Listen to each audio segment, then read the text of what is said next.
Hey folks, welcome back to Chris Wyatt. This is Chris here at Hagerstown Speedway, about 7 miles west of Hagerstown in Washington County, Maryland. I didn't say Pennsylvania that time. I got in such a habit of saying Pennsylvania, I got to catch myself.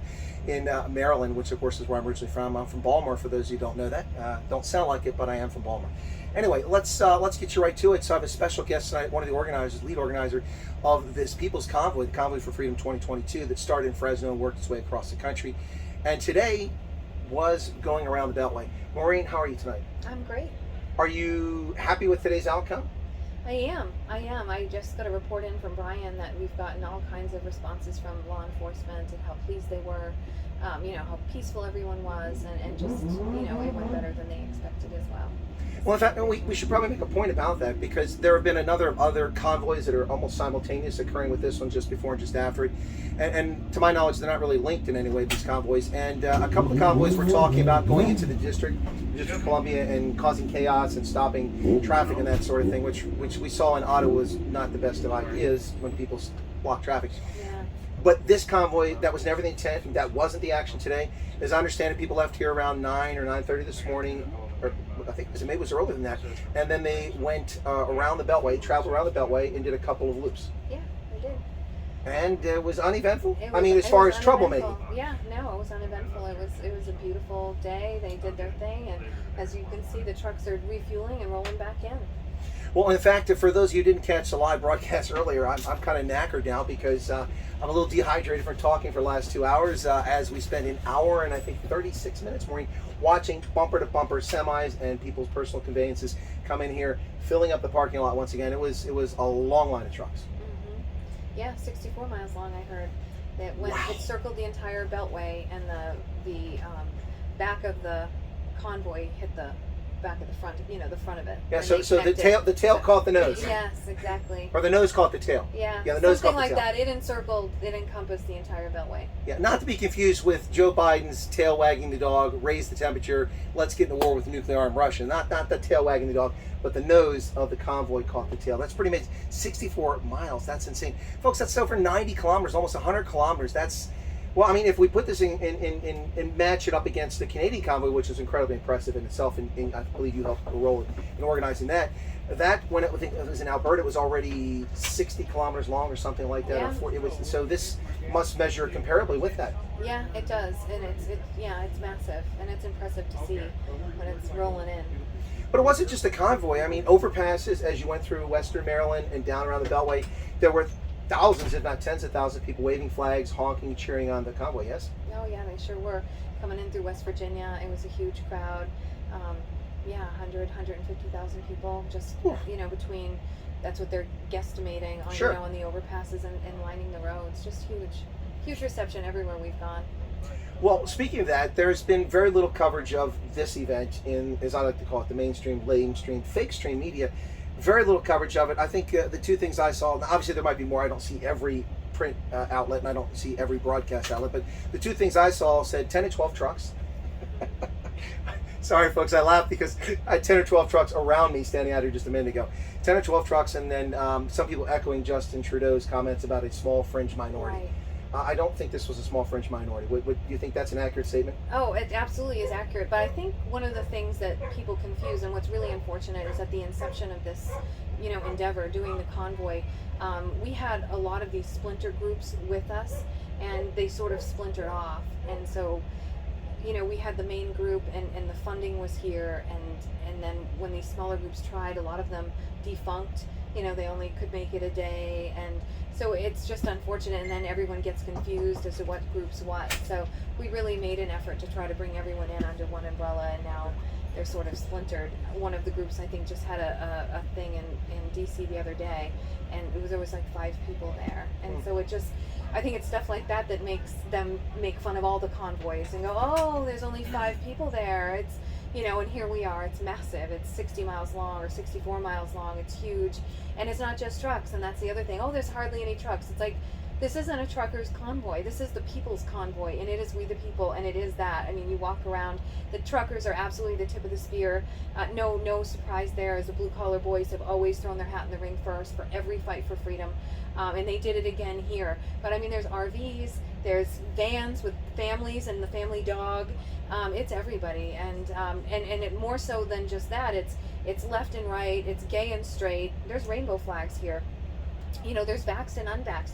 It was great the other day. Someone rolled in, and there was 2 people in the front seat that were vaccinated, 2 people in the back seat, that weren't, and they were all in the same car, and they all loved each other. And and it's like that here. It's like everyone can rally under the banner of freedom. It's the one thing that unites us all, and I think people realize what is at stake, and we are banding together. It's just, there's nothing to argue about. We just want our freedom back. We can argue about left and right later and policies and this and that, but if we lose our freedom, there's nothing left to squabble over, and we'll be told what to think, we'll be told what to do, and I think everyone has woken up and we realize what's at stake, and it's the 11th hour, but we're making the change that we need to make. Well, indeed, it is 11th hour. It's quite frightening, the degree of freedoms that people have willingly surrendered. And I had a gentleman I mentioned to you when we spoke yesterday that on the plane with me after we talked for a while on the way to Orlando for CPAC, the convention, and he said to me, well, let me offer you a counterpoint. Why shouldn't the government control misinformation? I said, okay, what's misinformation? And it's just amazing how easily people surrender their liberties. Having spent 36 years in the Army, I fought hard for those freedoms for all Americans and people around the world, and I find it very distressing. But it is really heartwarming to see all the people involved. You mentioned it's not just truckers, and I think that's an important thing we need to mention to the audience out there. This isn't just truckers. Now, the truckers are a big part of it. They play a big role. And you also have to understand a lot of these folks are independent owner-operators, and they're taking a big risk. They're losing business. They're not booking loads. They're not hauling things. It costs them time and money. So they're making a big sacrifice here that could affect their businesses to make this stand for freedom. But back to not just being truckers. As you said, there's campers, Winnebagos, RVs, cars, and people on byways and overpasses waving and such. And my sister herself in Columbus, Ohio, she joined your convoy as it came across, and then went to Cambridge, Ohio, and then dropped off there. And today I discovered that as I was standing out here talking to Laura Lynn Tyler Thompson and Ann Vanderstill earlier, I was mentioning my mother, who used to be a big advocate in the trucking industry, and she was pretty well known. And the guy over in a distance who was working on the bus said, well, I know your mom. I've got her flag in my truck.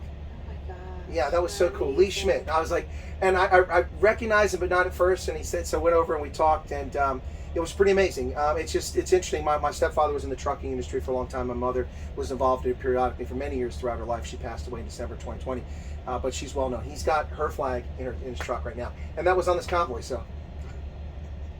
That's amazing. It really is amazing. Sorry, a little choked up there. Yeah, no, it's an incredible story. So my mom was part of your convoy. Yeah, that's fantastic. You're gonna make me cry. Sorry. Yeah. Now, I'm an Army guy, but I get a little emotional at times. But yeah. So my sister was in the cab where my mother's flag was at. So it's bringing people together from all across the country, not just truckers. It's pretty amazing stuff. You got me choked up, got me all emotional here. I So got myself choked up. Yeah. Sorry about that. But it's okay. So you guys have been here for a couple of days. A lot of people have come and gone. A lot of commerce going on, people selling flags and hats and t-shirts, and a number of speakers came and spoke yesterday. I missed a fair portion of that. Some really interesting people, a lot of personalities in the media, the alternative media showed up. And you had the 2 loops around the Beltway today, which is a big Beltway, 64 miles, as she said. If you've been around it, trust me, I have too many times. And driving there is a nightmare at 2 o'clock in the morning, not just when there's a lot of cars and trucks in a convoy. So, what's next? Are you guys hanging around for a bit? Will there be more driving, or is the convoy going to break up or go somewhere else? Or is there a plan right now, if you can share that? Sure. We're working on plans. I mean, there's some that are definites. One of the things we're working on right now, and it is a definite, is meetings with congressional leaders, senatorial leaders, and it's a bipartisan meeting. A bipartisan meeting, yes. And so that's being set up, and I believe that's going to happen on Tuesday. And that is just going to be, sort of the culmination of all of this effort coming across the country to bring our message to the doorstep of Washington, to get it to our leaders. And so I believe we will get an audience with them. So then after that, Tuesday night we'll probably go home and have a rally. And this convoy will probably temporarily disband. When he gets back. Everyone will go home, pick up some loads, make some money. But, we need to address people that voted no on this vote in the Senate to remove the emergency. National emergency. Right. They voted no, and so 47 senators and 5 abstained. 47 voted yes, and then 48 yes, or no, 48. 47 voted to remove it, and 46 said no. Okay, something like And that. so the 46 who said no, we know who they are. We have the list. And, you know, we have trucks and we will travel. So, you know, they'll be getting Sound visits. like Paladin, have gun, we'll travel. Yeah, so we have, we'll be paying them visits, most likely. But one of the most exciting things, I think, is there's going to be an accountability tour that Josh Yoder and I are going to be doing, and we're going to be going state to state, basically educating Americans on our founding documents. I'm a paralegal by trade, and, you know, there they are, and telling people, you know, basically how we can drain the swamp and how we can defund the swamp. In our founding documents, when the federal government fails us, it is set up so that the states can take over, and we can go state by state, and if we get a majority of the states, we can amend and ratify things ourselves. One of the things we absolutely need to change is term limits. You know, part of the reason our government is so corrupt and it's gotten this way is because, you know, they're lifers, they're lifetime politicians. They love the celebrity. You know, they're not. You know, when our founding documents were written, it was for someone like you to go in and serve for 4 or 8 years, and then go come out back and go back to your farm and go do what you do. Davy Crockett. Exactly. Perfect example. Yes, and they're not. They're in there until they die. They're dying in the Senate. And so that just needs to stop. And if you're not a lifer, you can't get corrupt. You're going in for the right reasons. You're not going in to seek power. You're going in and you're getting out and you're going back to do what you do. And so we can deal with that on a state level, because you know, the Congress is never going to vote that in. You know, they love it. They want to stay there and win their cushy job, you know, and taking money from Their lobbyists. appearances on television, Oh, their sure. self-aggrandizement, their egos, their contracts, their inside information for stock trades. Yeah, no, I know, and it's got to stop. So that's, you know, one of the things we can do, and so we're going to do that tour. You know, Will that be like the state capitals? Will you be heading to? Is that no, the plan, no, or just locations in different states? Locations in different states Okay. to talk to people, and also people are awake now. People want to do. Well, I hope they're and to awake. go and to I'm go, not entirely convinced. to go state to state and tell people what you can do, because right now people are, I'm sure you've seen it, they're so happy to have something to do, to even just support. You know, we got to keep that going, and we can never let people feel alone again in this fight, and they're not. So we'll be going around and doing that. So that's going to be my personal next move with Josh Yoder, to continue it and do the accountability and keep freedom rolling. It's absolutely brilliant, Maureen. You know, a lot of people seem to forget that we live in a federal system, and we have a constitution. We started with the Articles of Confederation, didn't work so well, so we had a constitutional convention. We came up with a constitution, and the key freedoms that we have and recognize, most Americans don't even realize they weren't part of the original document. It was the first 10 amendments, and so we hear about that frequently. And the 10th Amendment says that those powers not granted specifically to the federal government revert to the individual states, which are sovereign. Yeah. But our federal government, since the imposition of the income tax in the early part of the 20th century, has grown and grown and grown. And I agree with you. It seems like a lot of people in Washington are there for their own personal aggrandizement, their own self-enrichment, and they'll say whatever they have to say. And I think it's borne out in looking at partisan votes, when people can't even be able to cross the line when something is morally objectionable to do the right thing. Right. It's quite frightening. And, you know, it's also another thing that's interesting here, too, is that if we lived under the original Constitution, we had an amendment which changed it in the early part of the 20th century. Originally, all of our senators were selected by the state legislatures. So 100 senators today, there's 32 states controlled by Republican legislatures. So all things being equal, we'd have 64 Republicans in the Senate, if that were the rule. Right. But we all vote popular vote now for senators, and it's a popularity contest. But anyway, it's like somebody's trying to reach you there. Maureen, why don't we just go ahead and wrap up here, since she's quite busy. She's been very generous with her time, multiple interviews, and also gave me an interview yesterday. But so going forward, the plan is you're going to get a chance. So let me describe it this way. Tell me if you think my description is wrong. I think that the People's Convoy has been a success despite the lack of mainstream media coverage, because so many people across the country have seen you come through, your convoy, and all these people. So many have joined, like my sister joining for a brief period. Yeah. And they've stood on bypasses and overpasses and waving flags and heard about it and talked about it on social media. So I think that alone makes you a success.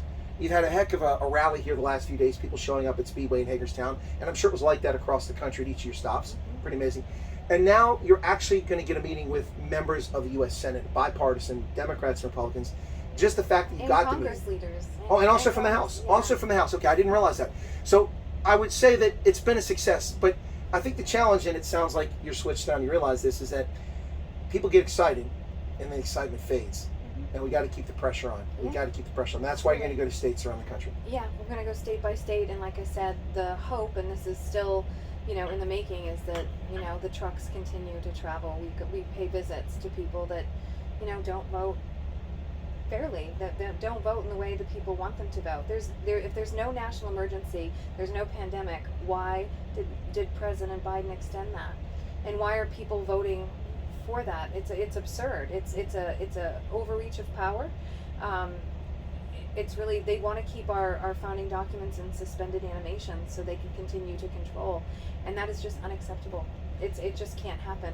So we need to continue to speak out. We need to continue lawfully to let them know that this is not going to happen. And there's just so much in our founding documents that gives us the power to make these changes. We just need to educate people on what to do, and we need to stay together. It needs all of us to do this. Not the least of which, folks, don't forget it's the Convention of States, which is called for in the Constitution. Just need a few more states to ratify that, approve it, and then a Convention of States can be held, and the people can decide on changes in our Constitution, not the legislature. So, Maureen, thank you very much. You're very generous with your time. It's always a pleasure to talk to you again. So thank you very much. And best so of luck. much. You're welcome. Best of luck going forward in these capitals, and Thanks. hopefully you can keep the heat on so we get changes. Yeah, and hopefully we see you out there. Oh, I'll be out there somewhere. Cheers. Thanks a lot, folks. Be sure to smash the like button or follow, whatever it is, on whatever platform you see this. And thank you for sharing. Let other people know about it, because we know about shadow banning. I'm clearly a victim of it. It's pretty obvious if you've been following me for the last couple of years. When you got real bona fides, they come after you, because you're not just some dude sitting there in his shorts eating Cheetos on your couch. Cheers, everybody.